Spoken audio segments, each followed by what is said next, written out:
감사하는 마음에는 사탄도 씨를 뿌릴 수 없다 하는 속담이 있습니다. 이것은 노르웨이의 속담인데 그 속담의 배경은 이런 것입니다. 사탄이 이 세상에 와서 큰 창고를 짓고 그 안에 각종 씨앗을 가득 저장을 했습니다. 그 씨앗은 이런 것입니다. 미움, 증오, 슬픔, 눈물, 절망, 이런 씨앗들로 그 창고를 채웠습니다. 그리고 사탄은 그 씨앗들로 농사를 짓는데 얼마나 재미가 있는지, 그 씨를 사람들 마음밭에 뿌리면 그 씨가 싹이 나고 무럭무럭 자라나서 많은 결실을 맺는 거예요. 그런데 유독 한 마음의 밭에는 아무리 이것저것 씨를 뿌려봐도 싹이 나지를 않습니다. 농사가 안 되는 거예요. 기쁨이라는 이름의 마음밭에다가 뿌리는데 전혀 거두는 게 없습니다. 무슨 일이건 늘 그 입에서 감사가 나오는데 감사하니까 그 마음에 기쁨이 차고도 넘치는 거예요. 이 기쁨의 밭에는 아무리 사탄이 악한 씨를 뿌려대도 전혀 싹이 나지 않았다는 것입니다. 삶의 조건보다는 마음의 토양에 따라서 감사와 기쁨 그리고 행복한 삶이 가능하다 하는 그런 교훈적인 속담인 것입니다. 하나님이 주신 오늘 본문의 말씀에도 감사를 강조하고 있는 것입니다. 이 본문 말씀은 이스라엘 백성들이 바벨론 포로에서 해방된 그 사건을 기념하기 위해서 만들어진 감사의 찬양시이다, 그렇게 말할 수 있습니다. 그러나 한편 시편 107편 이 본문은 역사적인 사실뿐만 아니라 인간의 삶 속에서 일어나고 있는 여러 가지 사건들을 총망라하며 하나님의 놀라우신 구원과 은총에 대한 감사의 찬양이다, 그렇게 말할 수 있습니다. 어쨌든 본문 말씀은 감사하라고 하는 이 명령으로 시작되고 있습니다. 우리는 본문에서 감사하는 이 사람이 찾아낸 감사의 조건을 살펴보면서 우리 자신의 감사의 생활을 다시 한번 점검하고 진정한 감사의 삶을 사는 성도들이 되어야 합니다. 시편 기자는 무엇 때문에 감사하고 있는 것입니까? 첫째는 구속의 은혜를 주신 하나님께 감사하고 있습니다. 본문 2절 말씀을 보면 여호와여 속량을 받은 자들은 이같이 말할지어다 여호와께서 대적의 손에서 그들을 속량하사라는 말씀이 있습니다. 이스라엘은 역사적으로 볼 때 수를 헤아릴 수 없을 만큼 많은 구원의 은혜를 경험했습니다. 애굽에서 430년 만에 해방되었어요. 구원입니다.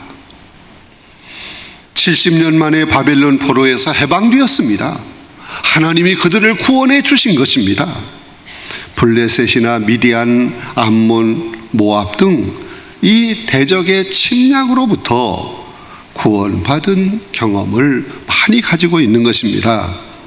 그러나 이스라엘이 대적의 손에서 구원을 받은 것은 단순한 정치적 자유나 해방만을 의미하는 것이 아닙니다. 그것은 죄에서 속량과 영혼의 자유를 의미하는 것입니다. 여러분, 죄는 우리에게서 기쁨과 자유와 평안과 건강을 다 빼앗아갑니다. 그러나 하나님의 은혜는 우리에게 구원과 해방을 주시는 것입니다. 그런데 하나님의 이러한 은혜는 일방적인 은혜인 것입니다. 내가 기대하지도 못했고 받을 자격도 없는데 하나님이 일방적으로 우리에게 구원의 은혜, 속량의 은혜를 주시는 것입니다. 이것이 바로 하나님의 일방적인 은혜라고 말하는 것입니다. 우리는 하나님의 이러한 은혜를 거절할 수 없습니다. 거절해서도 안 됩니다. 이것을 신학에서는 불가항력적인 은혜라, 불가항력적 은혜라 그렇게 말하는 거예요. 오랫동안 죄 가운데 빠져서 더럽기가 한량없던 우리를 예수 그리스도의 십자가의 보혈로 죄사함을 주셨습니다. 구원의 은혜를 주셨습니다. 하나님의 자녀로 삼아 주셨습니다. 이것이 하나님의 일방적인 은혜입니다. 우리는 이러한 불가항력적인 은혜를 항상 잊어버리지 말고 늘 하나님께 감사하며 살아야 합니다. 두 번째, 항상 품어주시는 하나님의 은혜를 감사하고 있습니다. 3절에 보면 동서남북 각 지방에서부터 모으셨도다라는 말씀이 있습니다. 이 말씀의 의미가 뭡니까? 모았다. 이 모았다라고 하는 말은 품어주시는 거예요. 암탉이 소리를 내서 자기 새끼를, 병아리를 불러들입니다. 그리고 날개로 품어주는 거예요. 날개로 모아서 품어주는 거예요. 여러분, 하나님께서 동서남북으로 흩어져 있던 하나님의 백성들을 모아서 품어주시는 거예요. 바벨론 침략으로 뿔뿔이 흩어져 있던 이스라엘 백성들을 하나님께서 모아주신 거예요. 바벨론으로 끌려갈 때 예루살렘에 남아있던 이스라엘 백성들도 있었습니다. 바벨론으로 끌려가다가 죽은 사람도 있습니다. 바벨론으로 끌려갔을 때 바벨론 포로 정책에 의해서 그들을 흩어버려서 각각 살게도 하고 또 한 군데는 모여서 살게도 하는 정책을 폈습니다. 그런데 하나님께서 이렇게 흩어진 모든 하나님의 백성들을 다 모으고 모아서 예루살렘으로 돌아오게 해 주셨다는 것입니다. 그뿐만 아니라 각 지방에서부터 모으셨도다 하는 이 말씀 속에는 오늘의 교회를 의미하기도 하는 것입니다. 여러분, 본래 교회라고 하는 이 말은 히라보로 에클레시아라는 말입니다. 이것은 불러낸다라는 뜻을 가지고 있습니다. 교회란 동서남북 사방에 흩어져 살고 있던 사람들을 다 한 곳에 불러 모아서 거룩한 공동체를 이렇게 만들어 주시는 것입니다. 지리적으로 동서남북 위치가 다르잖아요. 그리고 모인 사람들의 성격이 다르고 생활 습관이 다르고 수준이 다 다르지만 이들을 한테에 모아서 하나님의 거룩한 신앙의 공동체, 교회로 만들어 주신 것입니다. 이들의 취미도 성격도 생김도 다 각각 다릅니다. 이들이 한 곳에 모여서 하나님의 거룩한 신앙의 공동체를 이루고 있는 것입니다. 이 공동체를 만들어주시고 유지시켜주시는 원동력이 바로 하나님이십니다. 하나님이 이 거룩한 공동체를 품어주시는 것입니다. 오늘날 세계 도처에서 교회들이 많은 도전과 핍박을 받고 있습니다. 공산권에서 기독교가 박해를 받습니다. 이슬람권, 불교권에서 기독교가 박해를 받고 있습니다. 옛날 로마는 장장 300년 동안 교회를 박해했습니다. 지상에서 박해를 받으면 교회는 지하 땅속으로 숨어들어서 계속 뻗어나갔습니다. 하나님께서 붙들어 주시고 모아주시고 품어주셨기 때문에 교회는 없어지지 않고 계속 존재하고 계속 세계로 뻗어나갔습니다. 오늘 우리에게 이 아름다운 교회를 허락하신 하나님께 감사해야 합니다. 좋은 예배당을 주신 하나님께 감사해야 합니다. 아름답고 거룩한 이 신앙의 공동체의 한 일원이 된 것을 감사해야 합니다. 특히 하나님의 거룩한 성전인 이 서남교회의 성도가 된 것을 감사하시기 바랍니다. 하나님이 항상 여러분을 품어주십니다. 여러분과 항상 함께 하십니다. 여러분을 모이게 하셨고 지켜주시고 품어주시는 이 하나님의 은혜에 늘 감사하며 살아야 합니다. 세 번째는 응답해 주신 하나님의 은혜를 감사하고 있습니다. 본문 6절에 보면 이에 그들이 근심 중에 여호와께 부르짖음에 그들의 고통에서 건져주시고 라는 말씀이 있습니다. 부르짖는다, 이건 기도를 말하는 것입니다. 건지셨다는 것은 하나님의 응답을 뜻하는 것입니다. 우리는 믿음으로 부르짖어 기도할 때마다 반드시 응답을 기다려야 합니다. 기도만 그냥 해치우고 전혀 응답은 관심도 없는 그런 기도를 해서는 안 되는 것입니다. 여러분, 하나님은 믿고 확신하며 간구하는 자의 그 기도를 반드시 응답해 주실 줄로 믿습니다. 모든 사람들은 태어날 때부터 종교성을 가지고 태어나는 것입니다. 그래서 유일신이신 하나님을 믿지 않는다고 할지라도 그 무엇인가를 믿어야 되는 거예요. 믿을 수밖에 없어. 종교성이 있기 때문에 그렇습니다. 그리고 자기의 소원이나 안위를 비는 기도를 하게 되는 것입니다. 그러나 우리의 기도는 그 무엇에 기도하는 것이 아닙니다. 사도행전 17장을 보면 사도 바울이 아덴을 방문했어요. 그리고 아레오바고 거리를 구경하게 되었습니다. 그런데 우상이 얼마나 많은지, 사람의 숫자보다도 더 많아. 어느 집에는 알지 못하는 시인이라고 하는 간판까지 걸고 우상을 섬기고 있었습니다. 여러분, 우리가 기도하는 것은 알지 못하는 신에게 기도하는 것이 아닙니다. 유일하신 하나님께 드리는 것입니다. 시인의 고백대로 우리 하나님은 근심 중에 부르짖을 때 고통 속에서 건져주시는 전능하신 하나님이신 줄로 믿습니다. 무당도 부르짖고 점쟁이도 부르짖고 모든 종교에서도 부르짖습니다. 그러나 고통에서 건져주시는 분은 오직 하나님 한 분밖에 없습니다. 인간의 고통이란 개인적인 차이가 있을 뿐이지 누구에게나 다 닥쳐오는 것입니다. 그리고 인간은 그 모든 고통으로부터 벗어나기를 갈망하고 있습니다. 문제는 누구에게 부르짖어 그 고통으로 벗어나야 하느냐 하는 것입니다. 여러분, 본문을 기록한 시인은 분명한 고백을 하고 있습니다. 여호와께서 건지신다. 여호와께 부르짖을 때 그 고통에서 구원해 주신다.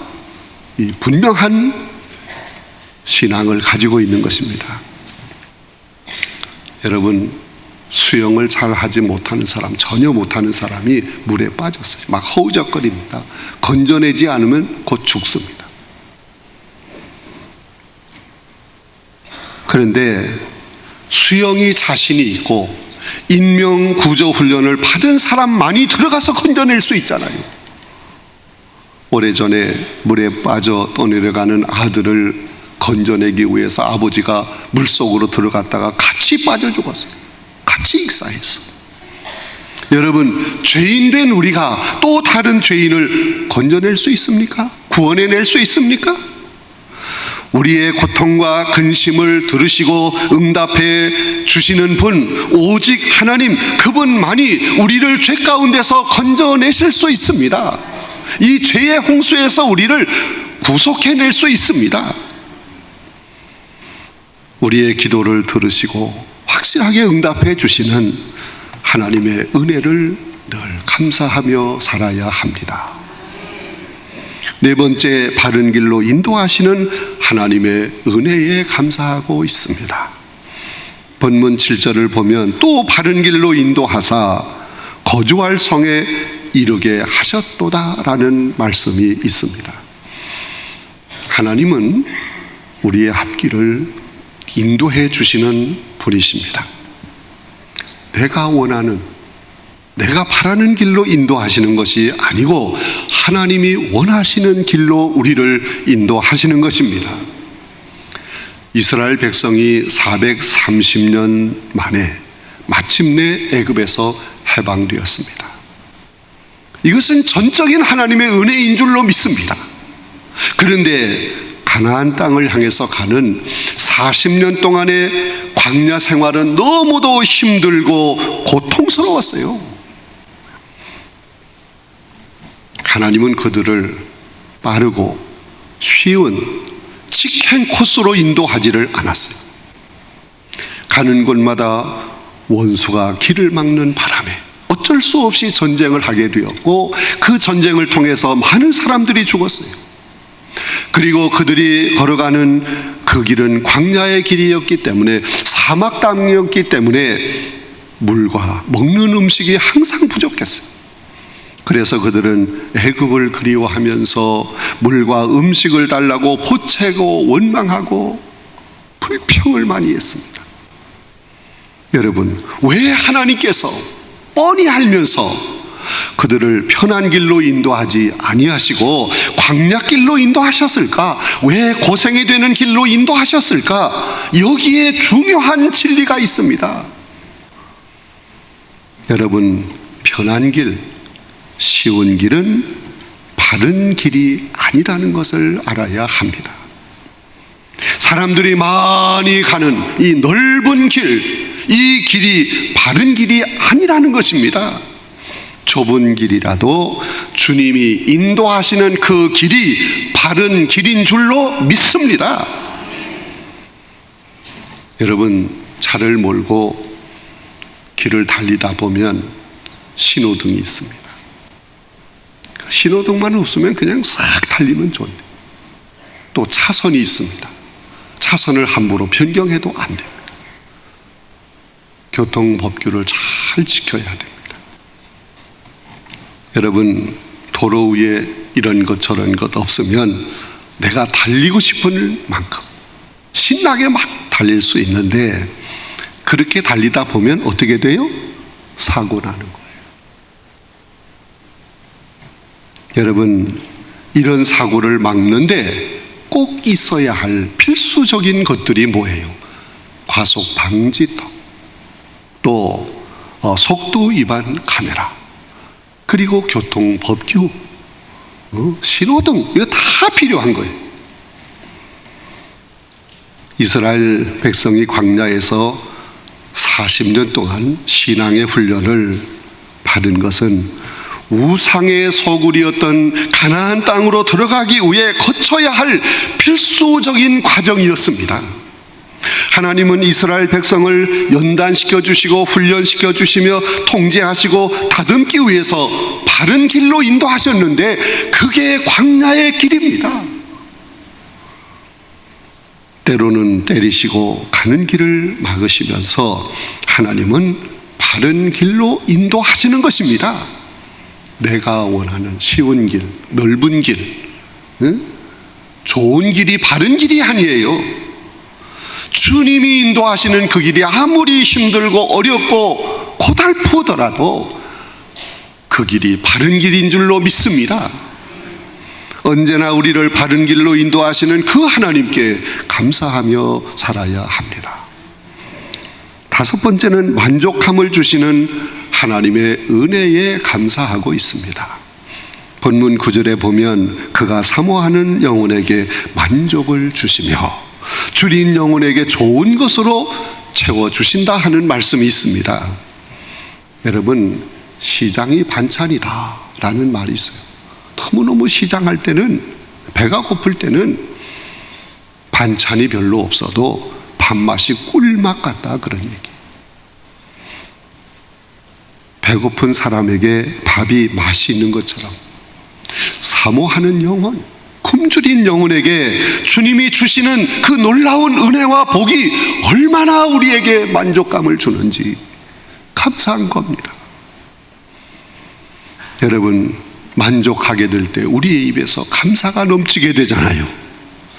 본문에서 시인은 사모하는 영혼, 줄인 영혼이라는 말을 하고 있습니다.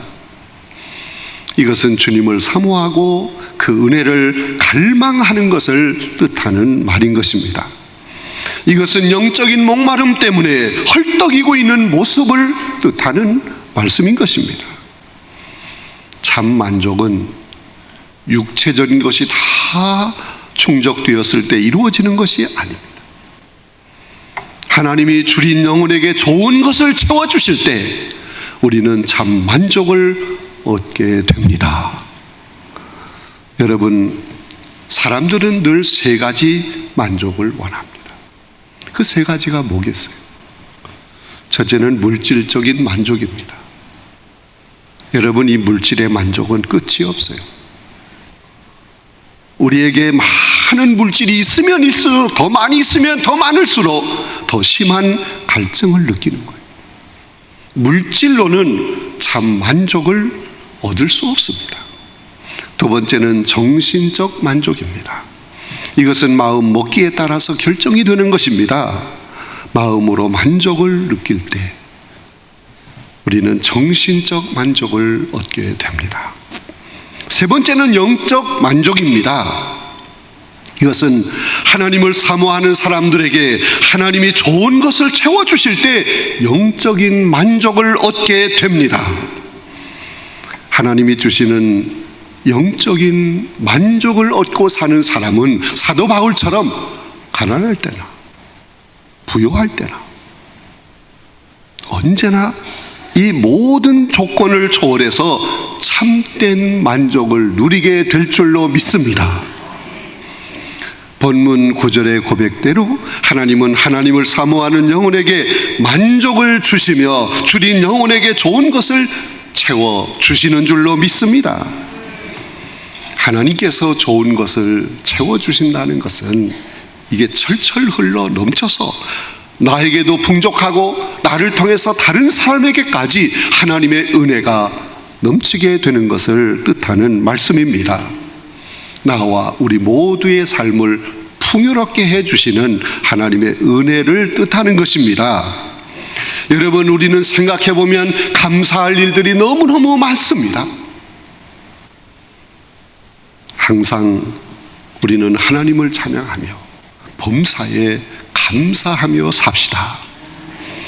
입으로 감사, 내게 주신 것으로 감사, 몸으로 감사, 생활로 감사하며 삽시다.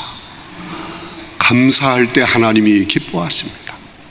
감사할 때 내 마음밭에 기쁨이 가득 차서 악한 사탄이 아무리 악한 씨를 뿌려도 싹이 나지 않습니다. 늘 복된 삶을 살게 될 줄로 믿습니다.